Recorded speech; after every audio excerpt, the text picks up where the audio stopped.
Lovely. Right then, I think we'll start. Yes, please. Great. So, welcome everyone to this briefing this evening. My name is Hannah Herford. I'm a trustee of the Maritime Heritage Trust. I'm also a director of Line of Barge CIC. I work at the Exeter Heritage Harbour, and I'm also the co-host of the Off Watch podcast. So, when I heard that this report was commissioned, I was obviously very, very excited. And it's such a pleasure to have the speakers here tonight. So we've got Beth, Gareth, and Hannah. I wonder if we could all introduce yourselves. Bethany, why don't you start with you? Hi, yes, thank you. My name is Bethany Lewis, and I work for a consultancy company called BOP Consulting in London, where we do a lot of research and evaluation work, mostly for clients in the culture and creative industries, including a lot of work for the heritage sector. So I'm a senior consultant at BOP Consulting and was one of the main researchers and writers on the report, together with Gareth. Great, thank you. And Gareth, why don't we hear from you? Hello, hi. So I'm Gareth Mayer. I'm these days I'm a director of a small maritime heritage community company called Raybell Charters, and through that we've been carrying out the restoration of a Thames sailing barge, Raybell. But I've got a background in heritage policy and heritage research. Well, sort of on the commissioning side of it, I was head of research at Heritage Lottery Fund as it was then for sort of about 10 years until 2017. And worked with Bob in that time, and was heard about this research, and we put in a bid together with Bob to carry it out, and we're very pleased to get it and to have done it. Lovely, thank you. And Hannah, uh, yeah, why don't you introduce yourself? Hi everyone, I'm Hannah Cunliffe, Director of National Historic Ships UK. We're the government-funded organisation tasked with representing historic vessels and their supporting infrastructure around the coasts and inland waterways and lakes and estuaries of the UK. And during the almost 20 years, I think now that we've been formally in existence, we have continually given advice to funding bodies, including, of course, the Heritage Fund and the National Heritage Memorial Fund. So we were delighted to be asked to partner with them on this really important piece of research. Lovely, thank you. Great. So before we get into the presentation, I'll just remind everyone to stay muted, turn off your cameras for the while the presentation's going on, and then after that we'll have some comments from Hannah, and then we can open up to Q&A. If you have any questions, whack them in the chat, and I'll keep an eye on them, and we'll go from there. So yeah, lovely. Let's go.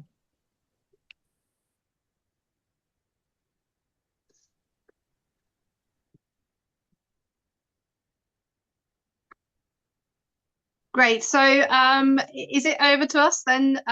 In which case, it'd be great if you could move the slides on.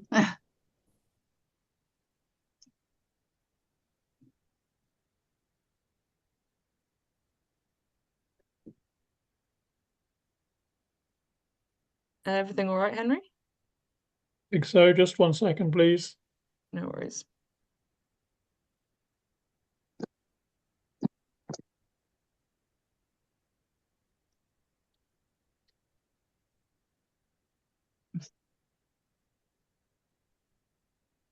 Now, can you see that? I can't.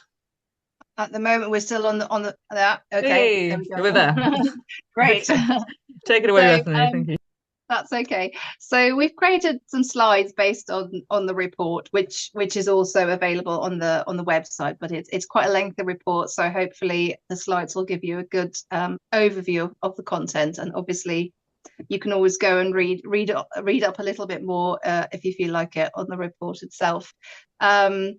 I've apologies. I've gone a little bit nautical for the theme. I thought we might as well have a little bit of fun. So I hope it's not too on the nose, but Anyway, so these were some of the ships that we wrote case studies for on the front. Henry, if you could move the slide on another step, please.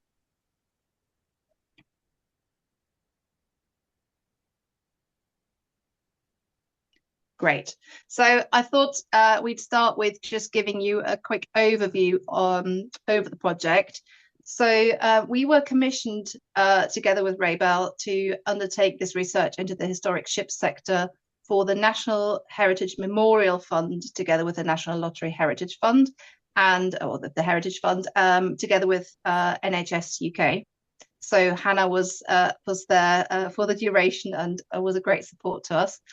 It sort of the origin of that really was that I think the NHMF had found that they were getting increasing sort of bids, applications to support historic ships, and wanted to get a bit of a sense of demand and also the key issues in the sector.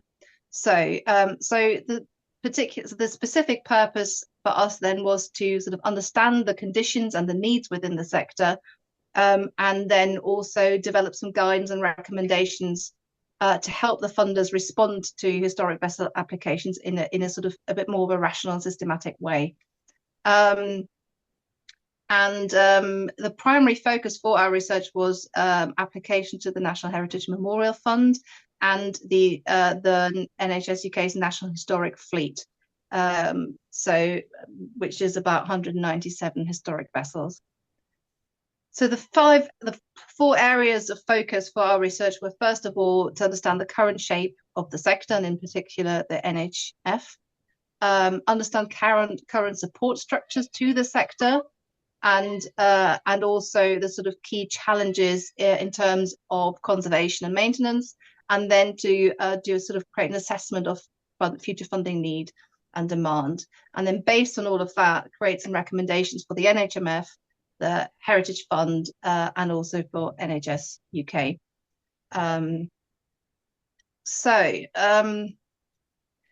Henry, could you just move on again? Thank you. Thank you. So just briefly, our approach. So obviously all these different aims informed the methodology that we then created to develop the information and recommendations. What we ended up doing was a review of existing literature and documentation on the sector and its challenges and sort of learnings from experts. We also interviewed 13 stakeholders from across major organisations caring for NHF vessels, membership bodies, including owners of smaller vessels as well, and other industry representatives and skills training representatives. So that included a few shipyards and sort of training organisations as well. We then did quite a bit of data analysis around the database of the National Historic Fleet and the databases of the two funders, looking at their funding applications and the past funding picture, and also NHS UK's strategic assessment procedure for vessels on the NHF. We also circulated a short survey, I don't know whether any of you may have got that, to around 113 vessels on the NHF that were particularly chosen, and we got 67 responses for that, so it was a decent return. And then based on the data analysis in particular, we identified a set of vessels that were deemed most likely to require conservation work in the near future. We also developed 10 in-depth case studies, which provide a lot of detailed information, and then developed our recommendations.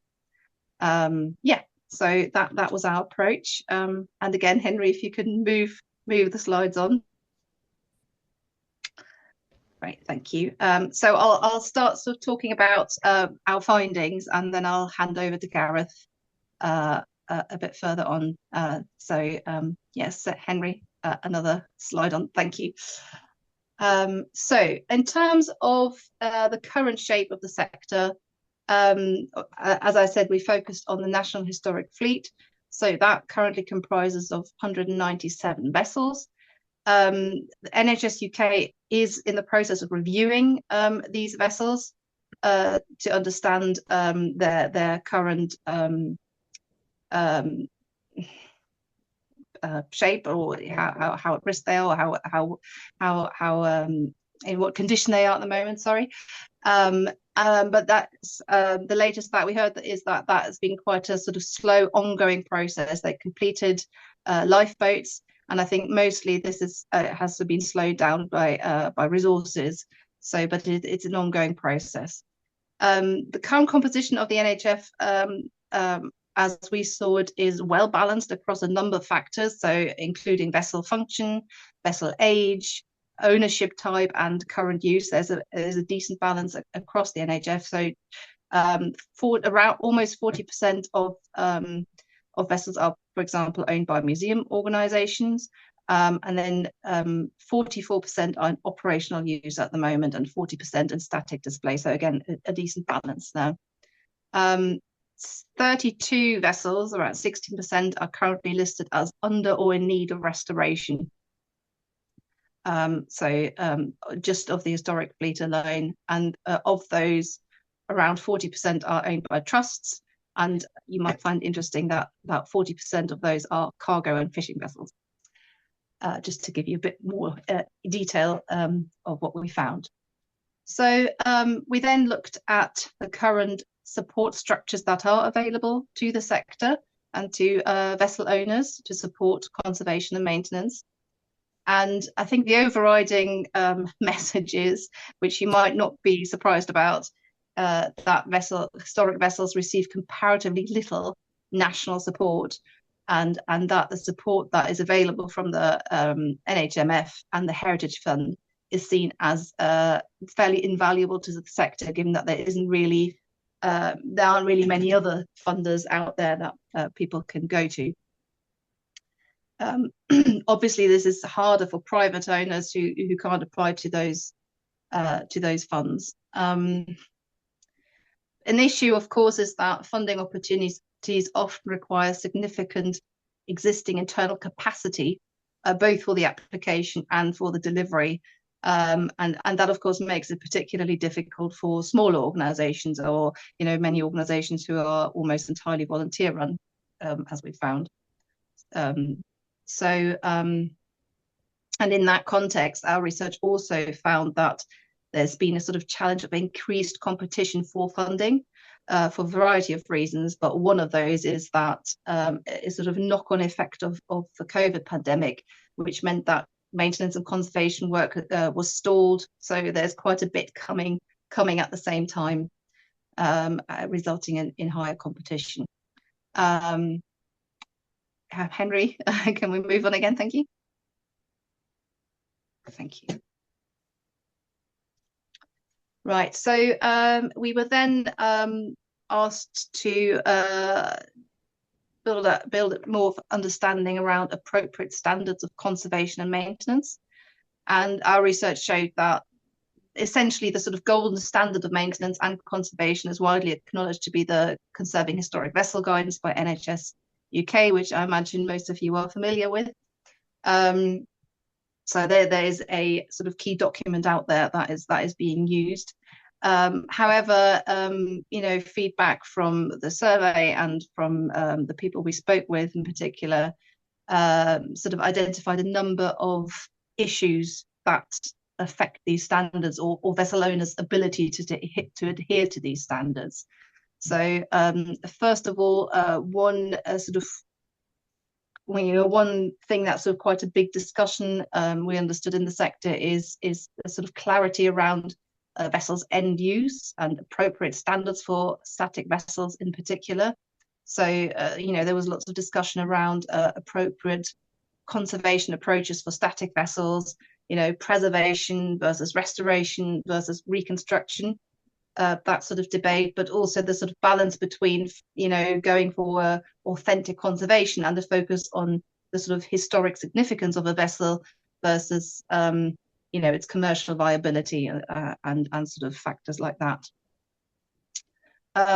Secondly, there's an obvious challenge in obtaining appropriate materials for conservation and maintenance. So we heard about things like wood or teak, for example, also things like customized fittings. So all of this is resulting in the use of poorer materials, or also, as some said, in more modern materials that aren't as good.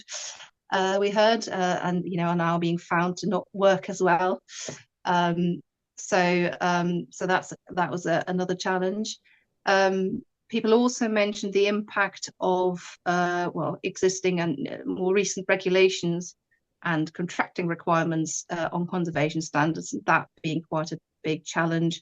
So things like health and safety standards, which can be at odds with conservation objectives sometimes, and also the sort of tension between those and conservation objectives and the final use of a vessel. So again, introducing extra challenges. Another thing that's sort of challenging ships to adhere to these standards are skills shortages and a declining workforce. In particular, skills around industrial heritage and traditional boat building, and also that going hand in hand with a sort of decreasing number of traditional boat building yards being available for conservation work. And then finally, within the context of all of this, there was also a sort of discussion about the sort of increasing acceptance of deconstruction as a viable alternative, which of course is being supported by improvements in digital scanning and things like that. But then a sort of discussion around, the fact that, it is an increasingly viable alternative, but of course it's not the same thing. So sort of interesting discussions around that. Henry, next slide, please. Thank you. Right, so we then tried to get a sort of better understanding of typical long-term costs for conservation and maintenance for vessels. Our research identified a number of sort of general principles that inform conservation and maintenance costs, I think. First of all, I think, maybe something that is quite obvious to you, but effectively each historic ship presents a unique set of problems. So that means conservation strategies and maintenance strategies need to be tailored to each individual vessel, essentially. And that, of course, means that the costs of those vary accordingly and vary widely, as we'll see. The second point is that it's a general principle, I think, around this is that vessels will always need regular minor work and then some bigger maintenance and then again some regular minor work. So, given that, regular maintenance is seen as a lot more economical than periods of sort of inadequate maintenance, and or as one interviewee said, there's sort of temptation to scrape away the rust and patch things up.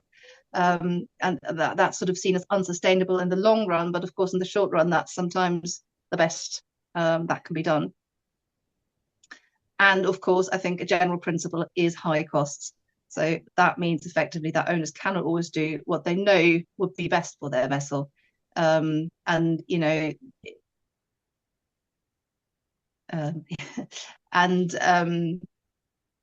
there are also inevitably always a lot of unexpected, unplanned costs in conservation maintenance. Things get found that weren't initially clear, adding to the costs, and so on. Not sure it's all that different to renovating an old house, but so in terms of the costs themselves for conservation and maintenance, sorry, it's the ice cream van.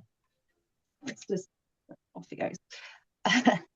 So I think the overriding message we got from trying to analyse or assess these costs is that they vary widely. They depend a lot on the type of vessel, the size of vessel, its age, its condition, of course, but also then its use and the conservation approach taken.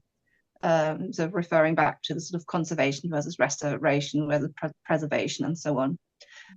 So we found looking at sort of past costs for conservation, past grants given to conservation by the funders, that they ranged typically between around £100,000 to 2 million, but consistently ran into the millions or certainly into the high hundred thousands. And I think by far the most costly vessels were Navy and military vessels. Likewise with maintenance, again, varied widely across vessel size, function, age, whether it's sitting on water or is on land, whether it's static or in operational use. I think there was a sort of tendency for vessels on water to be more difficult and more costly to maintain. But generally there was a wide variation. And I think a key issue here, as I mentioned earlier, unplanned costs. I think for maintenance, it's just very difficult to judge the costs. And I think there was a sense that they very often get underestimated. And then in terms of the sort of things that impact on cost, I think I mentioned a lot of these already earlier, but again, there were a number of things that were identified as impacting on these costs. And that included the facilities to conserve historic vessels being, increasingly hard to find. I think we heard from one vessel that had to be shipped from Ireland back to England just to find an appropriate yard to sort of restore it. Lack of skills, meaning that again it's harder to find people who can do this. Of course, then there's more competition for these people, or you might have to move the ship somewhere, that sort of thing. Materials being often very, very expensive and hard to get hold of, and then sort of things like climate change also having an impact, because they're sort of introducing new things that need to be dealt with in terms of conservation and maintenance. So interestingly, I think amongst the results from our survey showed that, among vessel owners, I think the most frequently named challenge was lack of funds for conservation and for ongoing maintenance. And then the next was cost of materials and components. So I think that sort of, is a sense of clear message. Great. So before I hand over to Gareth, should we just see if there are any questions on what we've done to so far? Or Henry, do you want to wait for questions right till the end? I think wait till the end if you don't mind. Okay, great. In that case, I'll hand over to Gareth now. Okay, thanks very much, Beth. I think Beth's given a good account of the context and some of the results which came through the analysis. What I'll do over this next series of slides is move ahead to talking about some of the recommendations that we made, remembering that the people who commissioned the research, National Heritage Memorial Fund and Heritage Lottery and NHS, so it was recommendations to them. But I think there's still things in here and in the recommendations which it's good to highlight for people within the sector, people associated with Maritime Heritage Trust, to be aware of, because the things which the fund might do with these recommendations will have implications for all of us. And the first one, have you moved on, Henry? I can't see all the slides. So if you haven't, move on, please, Henry. I'll go back to the point that Beth mentioned at the beginning about the real motivation for the research had come because there'd been this spate of applications which had come into the National Heritage Memorial Fund in the years leading up to the commissioning of the research, which was summer 2023, so nearly 2 years ago. Now, when I say a spate, that's still not terribly many. I think there have been 8 in a short period of about 3 years, but that was more than half of all the approaches which the fund had received since 2012. So it was, quite a chunk of these coming through. I wonder if, before I go, I don't think about these things. You don't know who the audience is. I can't see everybody. So I don't know whether people know the distinctions. I'm going to really try and very, very quickly say the difference between the National Heritage Memorial Fund and the National Lottery Heritage Fund in case anybody doesn't know that, because it's sort of quite crucial to it, really. It's basically the same organisation, but there's two differences between them as funds. NHMF, the Memorial Fund, is much older and also has much, much more limited resources. So typically £20 million or less. I think it was £18 million last year in a year to distribute, compared to, what is it now, 350, £400 million through the Lottery Heritage Fund. So an increase like that, or even sort of like a number of applications, approaches, of 8 to 10 approaches from a single part of the sector, is quite a big thing for them, because it makes it, what do they do about that? And that is, it suddenly puts a real squeeze on resources if they were to do all of them, given that they have to fund all sorts of heritage. The other key difference between the two is that the Memorial Fund is much more focused on funding heritage, whereas the Lottery Fund has got this combination of heritage and people. So in effect, what that has meant is that only in our sector, in the maritime heritage sector, it's only vessels on National Historic Ships, lots of acronyms here, National Historic Ships, National Historic Fleet, which, rather than the wider register, which have been funded through the Memorial Fund. So the question that we were asked to look at was whether this increase was, just like one of those things, as a bit of a flash in the pan and it might go away, or whether it looked as if it could be the beginning of a trend. And the answer we gave was that it was difficult to be sure, but it was very, very easy to identify through that work that Hannah's already described, the survey work, to identify, we could put numbers on it. It was at least 60 plus vessels on the National Historic Fleet, so they could be eligible for memorial funding, that were A, at risk, and B, were seriously considering looking for funding. It wasn't, not necessarily NHMF, but that would be their obvious place to go when they're getting into real sort of like desperate conditions of, we're going to lose the vessel. So probably not all of those are going to come in, but the scale of the need across the sector was very clear. And if only a proportion of those organisations came forward with approaches to NHMF, then it would have to do some form of prioritisation, because there's just no way that it could fund all of them. So what to do? All of that information, oh, sorry, Henry, could you move on, please, to the next slide? So all of that information came from some survey work which has actually been undertaken by Hannah's organisation, which went across the sector asking people about vessel condition, about organisation finance, about future plans and funding aims, some other bits and pieces, but it drew a lot on that work. So anybody who responded to that piece of work was extremely useful. We also, as Beth was saying, we spoke to a set of organisations, small to large, national museum to community trusts, about the priorities they sought for the funders. Quite a lot of consistency here, some different levels of emphasis. I think the couple that I would sort of pick out that we'll come back to is one, this idea about people saying we need timely and regular investment rather than big slugs of money when things get really, really desperate. The second one I think was interesting was the sort of a growing acceptance of the idea of loss, but coming with that, a greater importance being placed on technologies around recording, and those becoming more feasible and lots more sort of technical options around that. So not losing and forgetting the existence of a vessel, but having some way of recording it.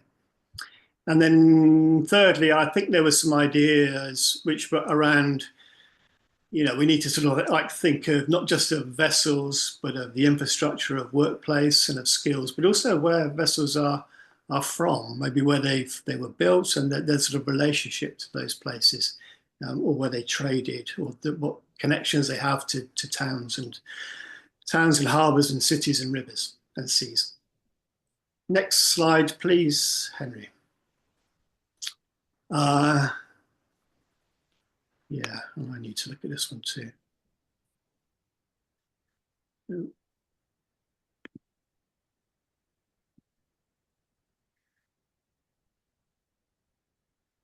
Yeah, so this was, it's a little bit technical, but this was where we were then asked, because of this level of potential demand into the Memorial Fund, we were asked to make some recommendations about the way that fund goes about assessing and looking at the approaches that it receives from organisations. And it is more of a relational connection, whereas there's not a difference. So with the lottery, you put your bid in and then you sort of wait to hear.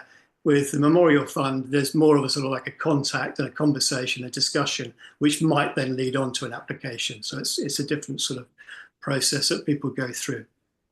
I mean, it's got a good system. It's been running for a long time.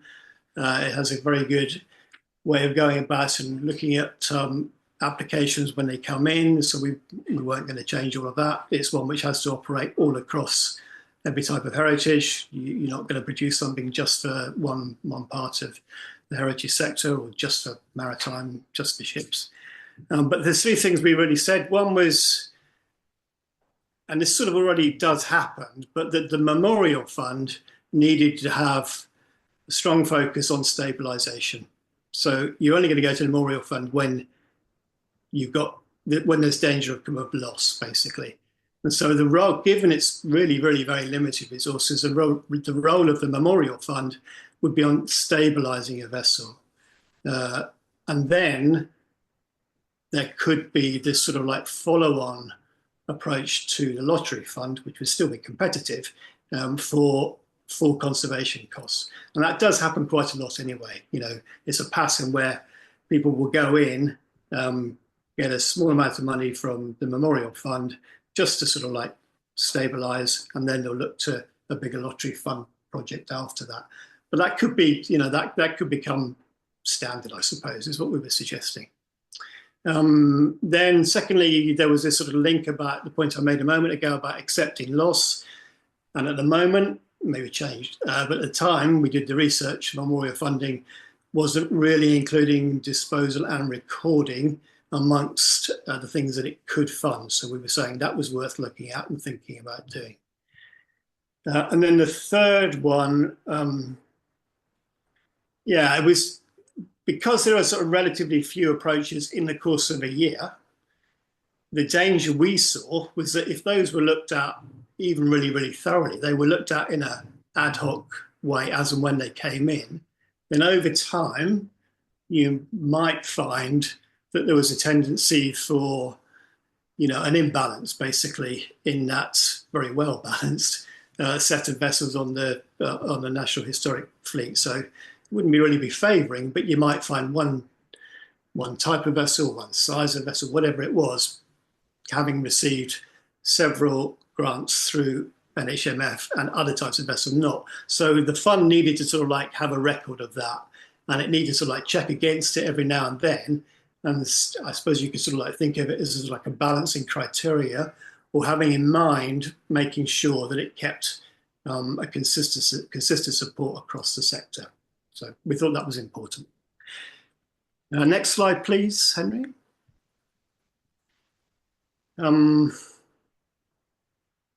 Yeah, so this is a slide which is about a set of broader questions. I suppose we almost sort of like posed in the report back to the funders, which had implications for them, which we didn't completely answer, but we felt that came through the research as needing an answer. The one was about what do you do about the placing so much emphasis on risk and on vessels in conditions of real risk and of being very, very close to being at loss.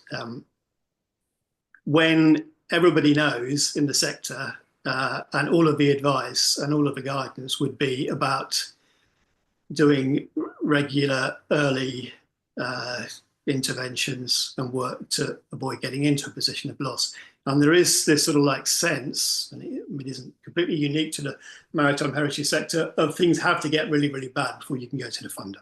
So how do you avoid that? Because you do want to do those things which are in real need. The second one was about this role of the register of the National Historic Fleet Register, which I've said earlier is really important in identifying the vessels which could be eligible for Memorial Fund. And it goes, it's sort of like it's a factor in lottery funding as well. And for that to be a useful tool, which it definitely is, then it has to be up to date, maintained, really good quality. And that really, really needed and needs resource. And National Historic Ships has not really been provided with the resources to do that. And so our really, really strong recommendation is that it had to be, because it's a really important tool, and those resources needed to be made available. The last one was about private owners. Maybe lots of you out there are maybe private owners of historic ships. We couldn't see that the fund was likely to really change its policy away from, it's pretty hard to get funding through lottery or Memorial Fund as a private owner. I don't think that's going to change. I think there's very good reasons for why it's in place. So our recommendation, or our suggestion, thought there was more about routes and advice on providing ways and methods of transferring into community ownership without losing control of your vessel, really. And the last slide, please, Henry. Is it there? Yeah. So this is a summary of our recommendations. NHMF and National Historic Ships, I think I've covered. I'll just pick up two on the recommendations. So this is really about lottery funding. So almost most of the report was really around National Historic Memorial Fund, but you can't really do one without talking about the lottery fund as well, because there's so many synergies between them. So the recommendations here we had was about lottery heritage funding, that much bigger pot, which everybody can go for. And we had, there's two things I'll pick up on that. One was that the fund really needs to respond to the sector need and what we all know is good practice around smaller scale, periodic, if you like, regular even, repair funding being made to vessel owners, rather than, or as well as, big slugs of money when you really need to do a major piece of conservation work. And that the fund needs to, I suppose, almost sort of like recognise that in doing those big conservation projects, it's making an investment in an organisation, and there needs to be follow through on that. And people need to be able to go back and not think, oh, we've done that one, because it's the only game in town for this sector. And one hit doesn't do it. It's wood deteriorates, steel deteriorates. You need to go back in and find some form of funding and financing. Even though we all do what we can around earned income and those other sources of bringing in money. And then the last thing I'll talk about is maybe the most exciting one.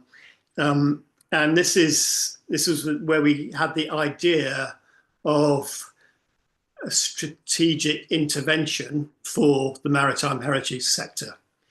And the context for this is that in the current Heritage Fund, so this is about lottery, the current Heritage Fund 10-year strategy, which I think started 3 years ago now, I can't remember. More of the funding was shifted into what you might think of as open programs. So any type of heritage, apply any time, slightly different rules depending on the amount you're applying for, but anybody can have a go. So, and that was away from a larger number of sort of targeted programs, which were about specific types of heritage asset. But alongside that move to this more open, big open pots of funding, the funds said and promised that it would do a series of what they called strategic initiatives over the 10-year period of the strategic plan. And it said that a series of these will be run over the 10 years. I think there's 4 running at the moment. And there's a promise on the website of more to come, but it doesn't say how many more to come. So, our suggestion was that one of these strategic initiatives could be based around maritime heritage.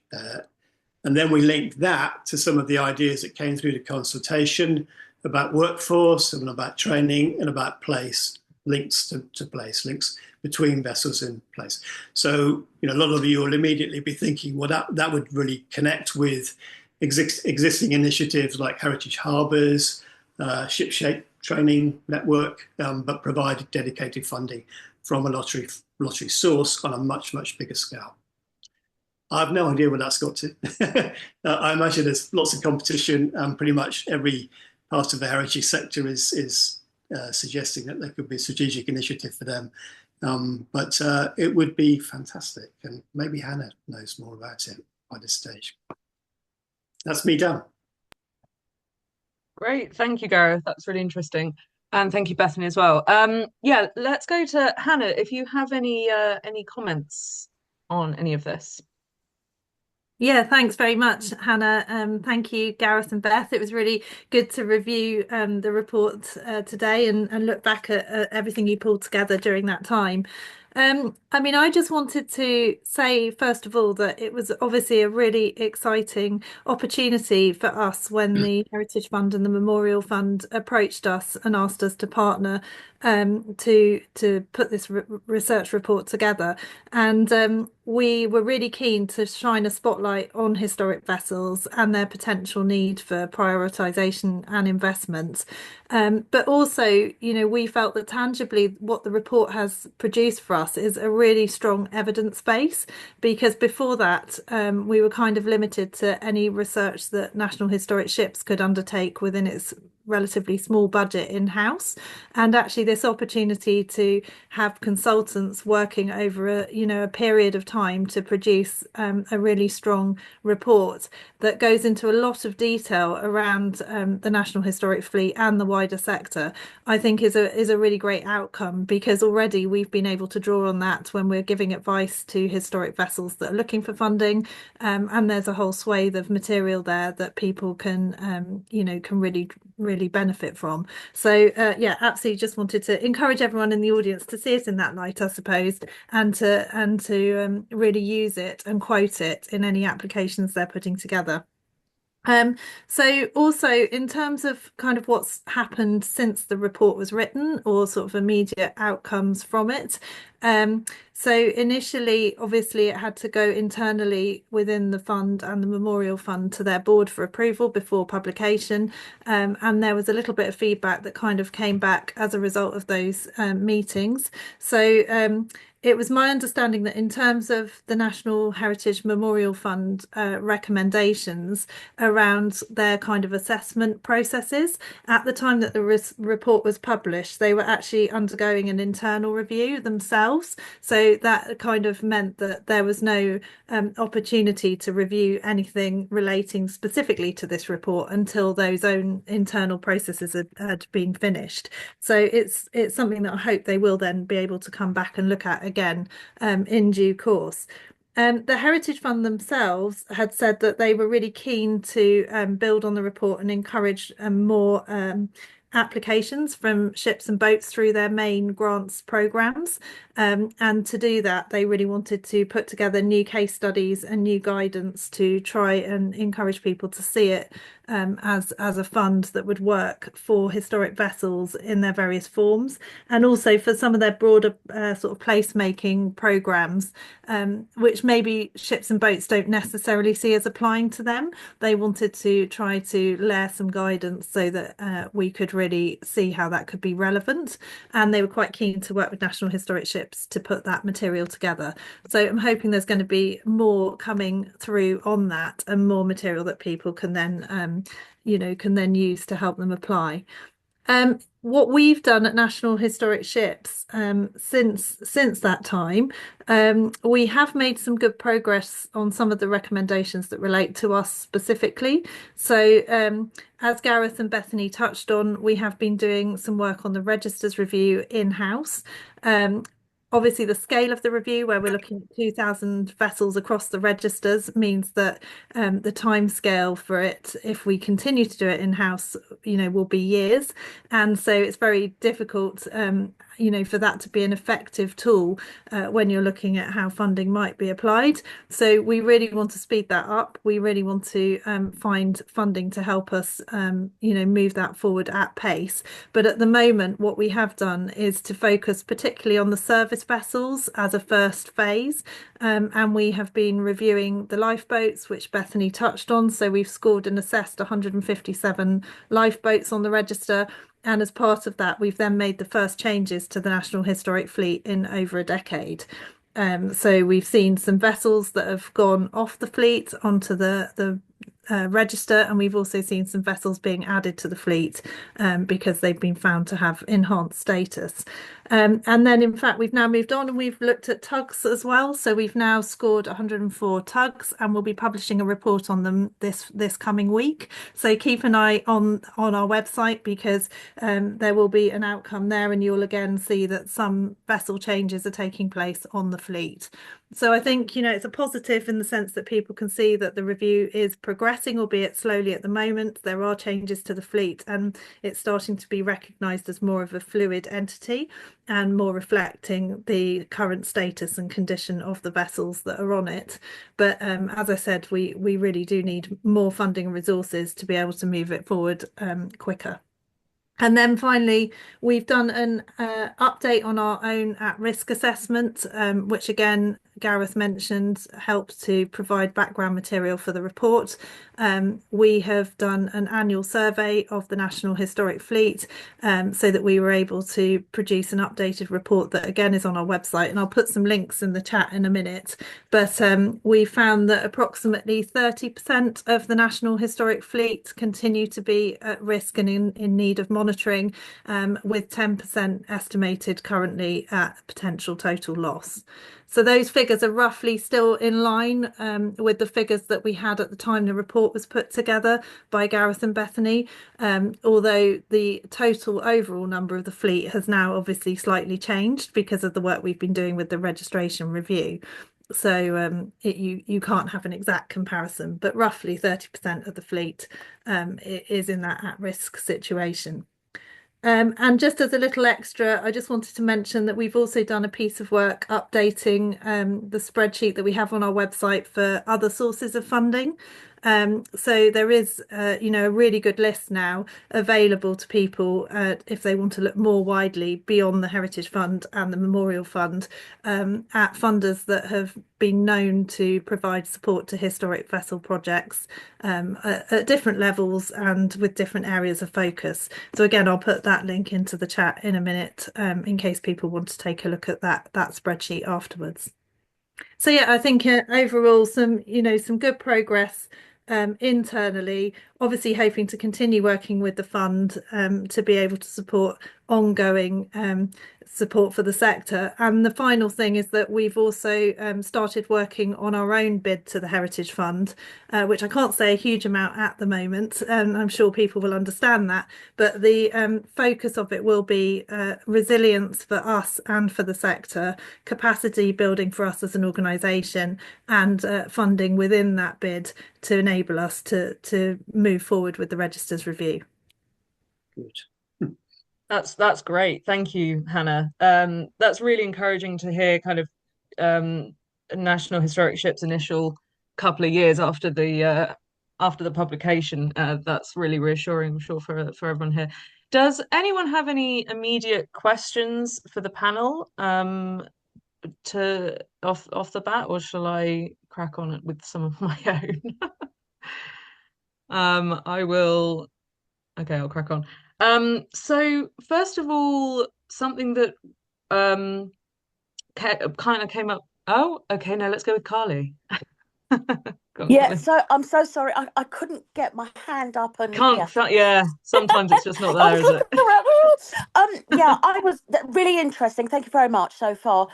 I'm very interested in the thoughts around at risk, focus on those that are not at such high risk, and that 30% on the fleet still remains either at very high risk or at loss. So that's a really interesting situation for someone like us at Steam Tug Brent, to be looking at. The reason I say that is because obviously if there is more focus on those that are not at risk, I understand the reasoning why. It just makes it even harder for those that are at risk, of which we are one. So it's an interesting conundrum. And yeah, I just wanted to share my thoughts. That was all. Sorry, I know you don't need my thoughts, but you've got them No, anyway. always, always. So, Does anyone? thank you. Yeah, great. No, great question to start us off. Does anyone from the panel have anything to say to that? I guess it came up in what I was talking about, didn't it? Yeah, it did. Yeah, I mean, I suppose that's the conundrum which we wrestled with and put to them. I think that, I mean, obviously, it partly depends whether whether a vessel is on the National Historic Fleet, because if that's the case, and I can't see the Memorial Fund drifting very far away from the National Historic Fleet, if at all.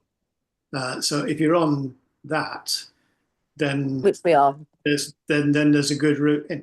I would say in that case, then your best bet is to speak to NHMF first of all, rather than to go straight into lottery. I mean, and they may direct you at lottery instead and say no.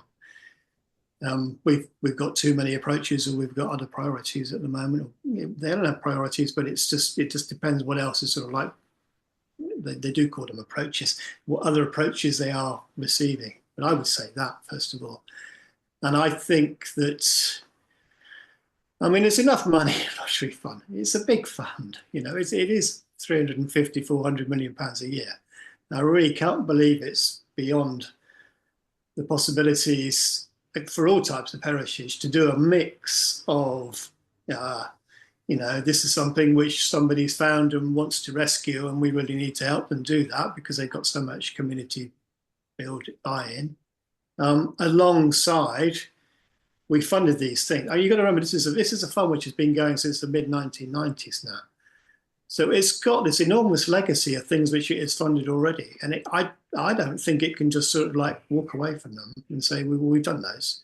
You know, so I think there's got to be, at least for the ones which it's funded in the past, if there's a continued track record of being able to show community involvement and good management and good conservation practice, good maintenance, then I think you should be able to sort of go back in and say, well, you know what, we didn't do this section of the boat before, and because we didn't need to do it 10 years ago, but now we do. And I think, yeah, so it's an easy answer, glib answer to make, I suppose, being it's a difficult job in a fund, but you know, I think the lottery fund can do both, and the memorial fund is there for the really, really at-risk vessels on the National Historic Fleet, which needs stabilising, and that should be its role. Right. Okay. Thank you. Thank you for that comeback. I appreciate your comments. Yeah. Great. Thank you. Okay, Katrina. Thanks very much. I just wanted to say thanks very much for tonight. This has been really interesting. And also thanks to Hannah for that fantastic list of funders. It's been really, really useful for us. Well, hopefully.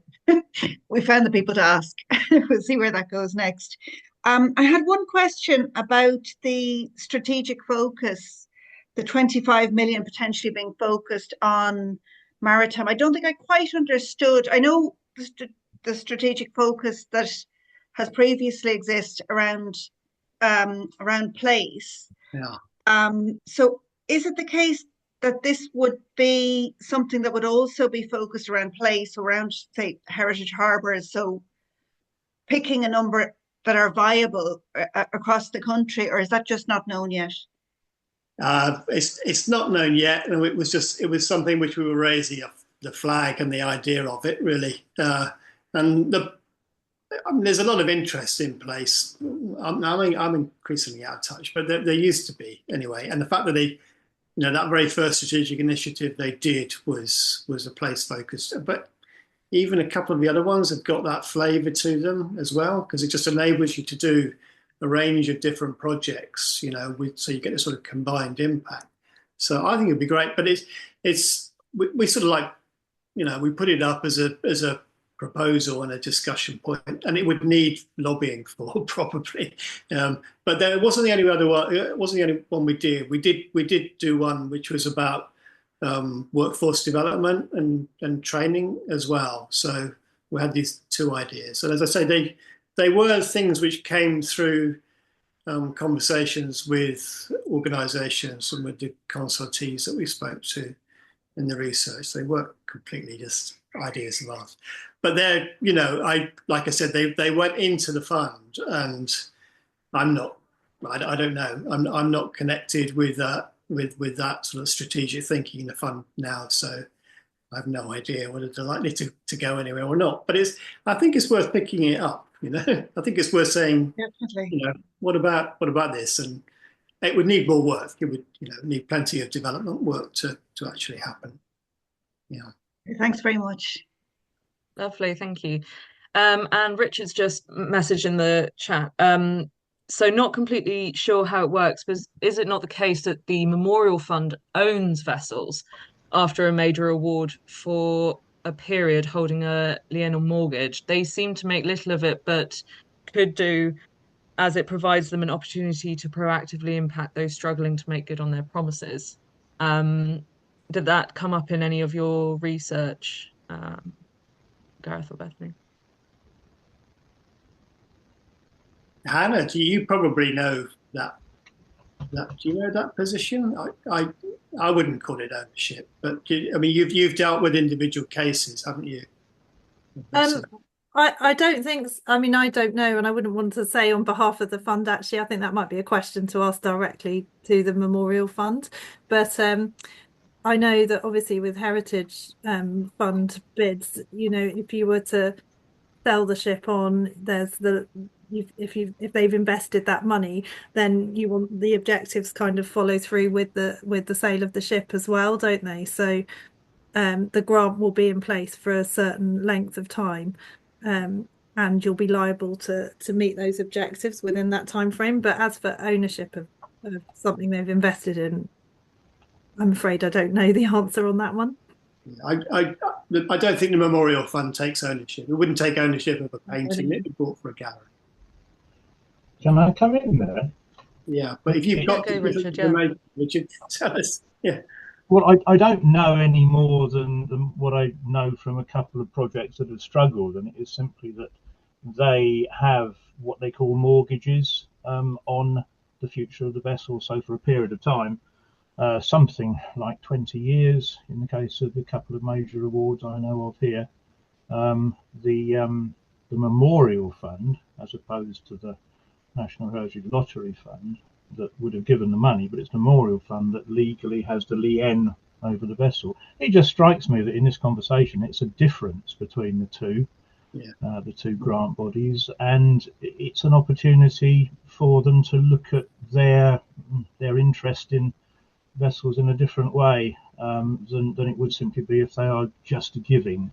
And it struck me as one worth them thinking about, especially if they are now, thank goodness, and it's wonderful that they're starting to think strategically and proactively.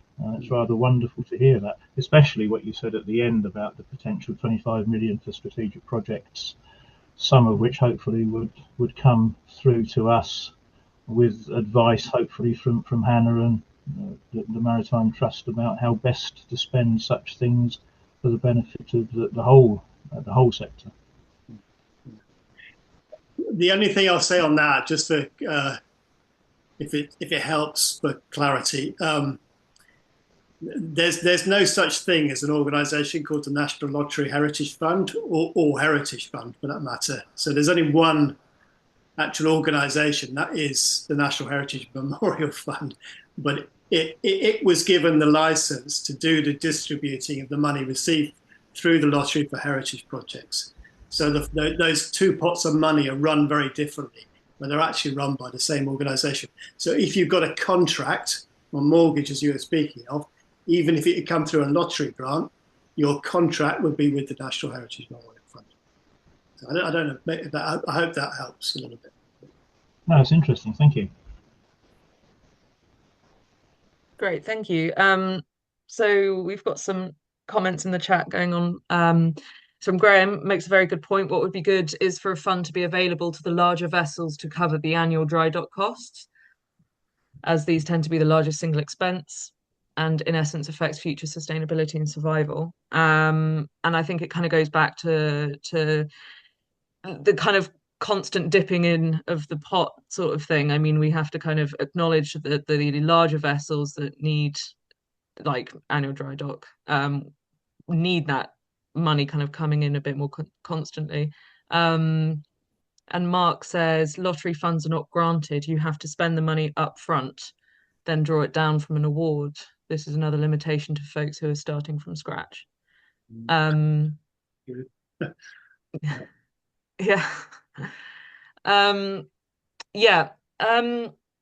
I think it's a good point actually from the people who are kind of starting from scratch. We go back to the smaller organizations that don't have the kind of internal capacity to be applying for bids and funding. Am I right in thinking that that was a recommendation for National Historic Ships to kind of start to well, I mean, you already do provide more like information for smaller businesses and or charities rather. But is there kind of a way that kind of can be followed a bit stronger, really, so that the money is being obviously distributed?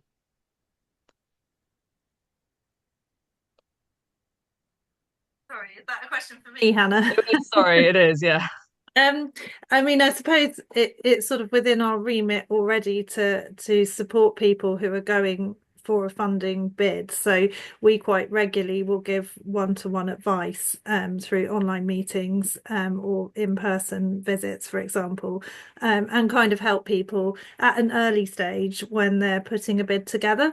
Obviously, because we might then be asked to give expert advice to the funder, we do then sort of step back a bit as they start to go for the submission of the bid. But we can certainly talk through the process and help to connect them to other projects and give them general advice on an application if they haven't made one before. So I think that's kind of already in train. But and we also have our own funding guidelines document, which is on our website, so people can use that as a starting point. And that's something that was previously put together working with the Heritage Fund.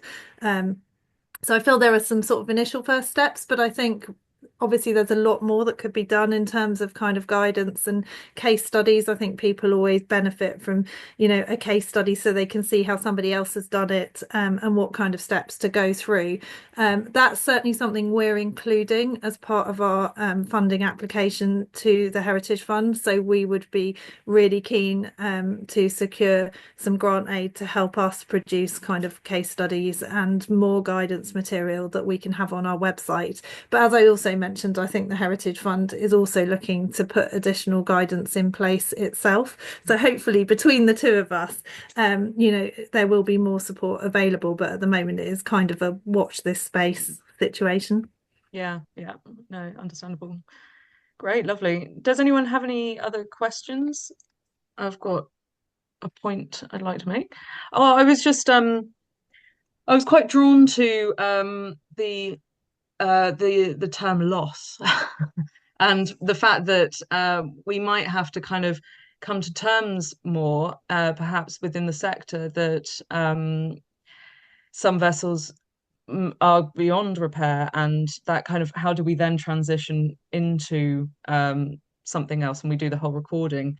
I mean, how the question is how can you make recording an attractive option when the vessel has no future, is my question. I suppose it's a mindset as well. I mean, in this industry, we do absolutely everything to make sure that these vessels kind of survive. But so yes, how do we make it kind of an attractive option for maybe Gareth? It might be somebody else in the group actually, because I don't know whether there's yeah. I mean, there could be people who've got experience of that or have thought about it. Certainly, or Faye's there as well. So Faye and Mark worked on this report from Railway Charters, and I remember one of us certainly did interviews with somebody who was advocating might be going a bit strongly, but sort of talking about the possibilities of digital recording, basically. So having something which then goes into a static setting, but shows you the way that, and just all of that opening up as the possibilities around that just becoming much more exciting and visual, I suppose, and captivating for an audience than just having a model and some drawings or something like that.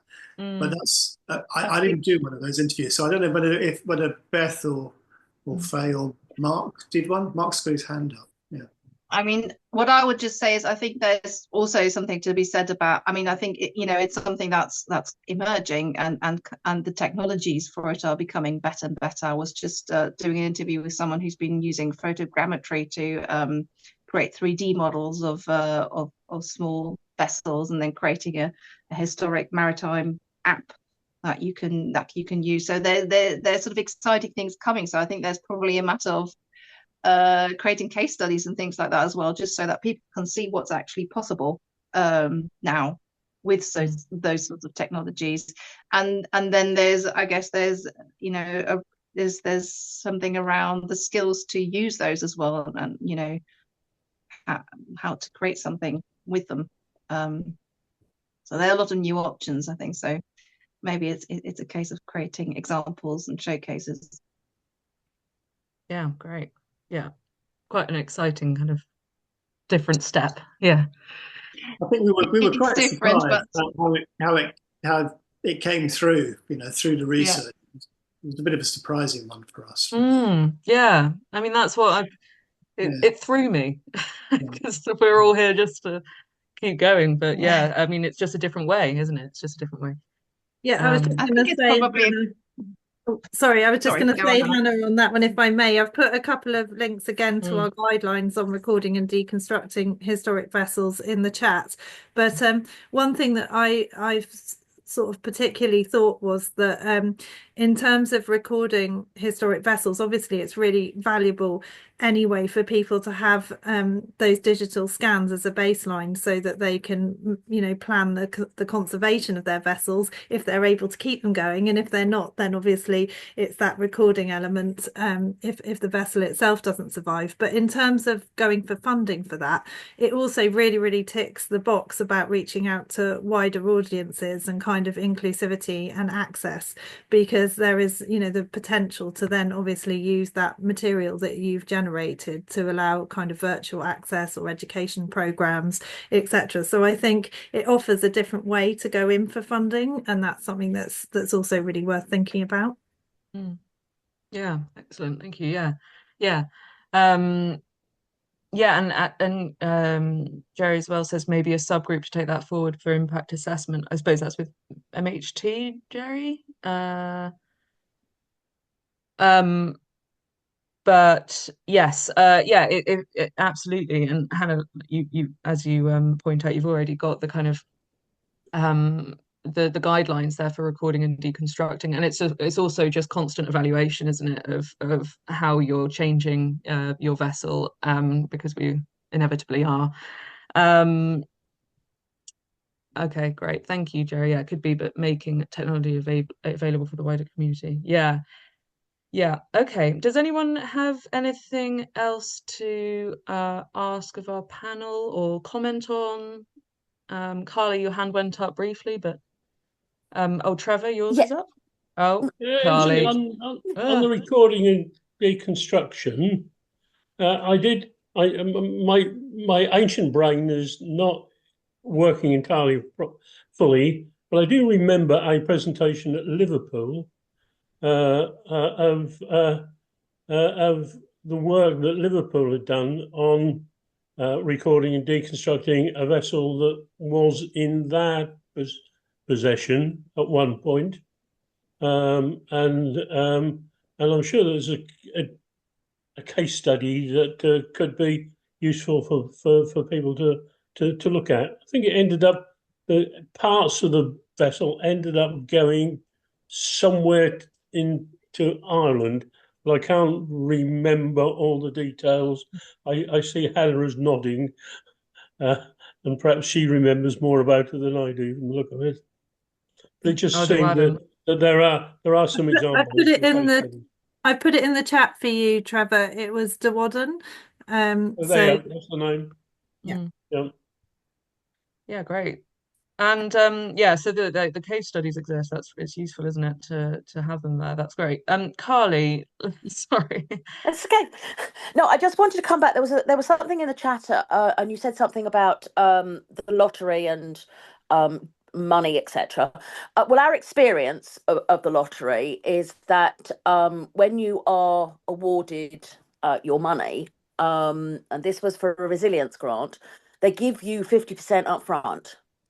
And then as you progress through, depending on what you're doing and when you need it, you then draw it down.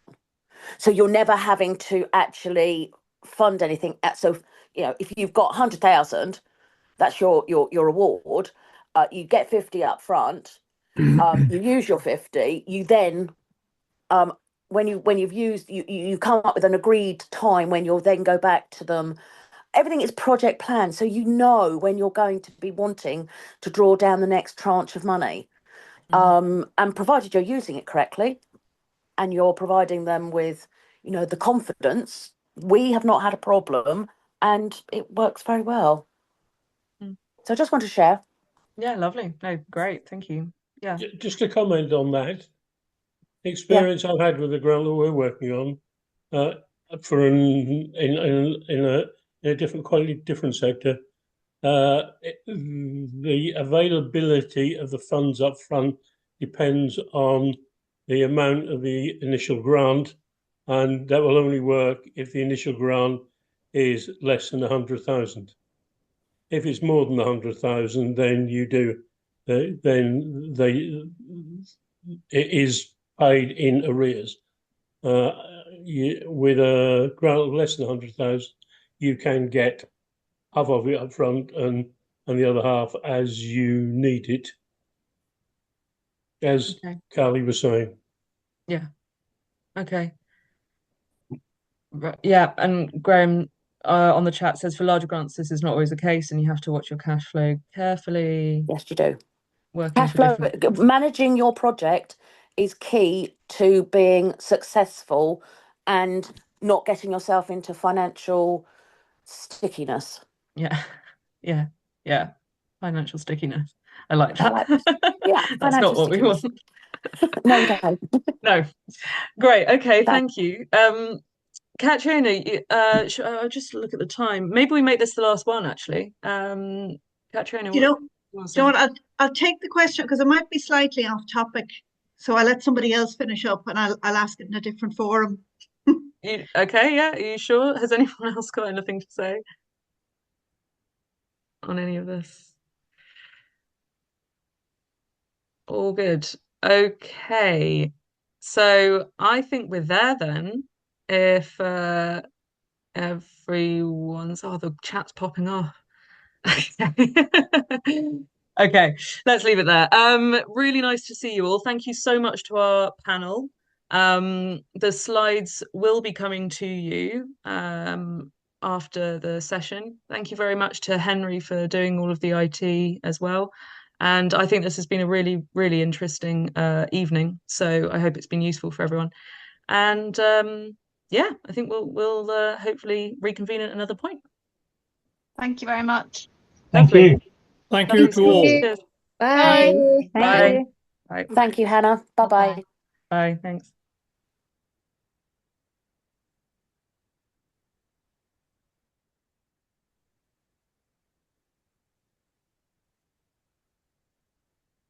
Hannah, very well done. Thanks, Henry. You did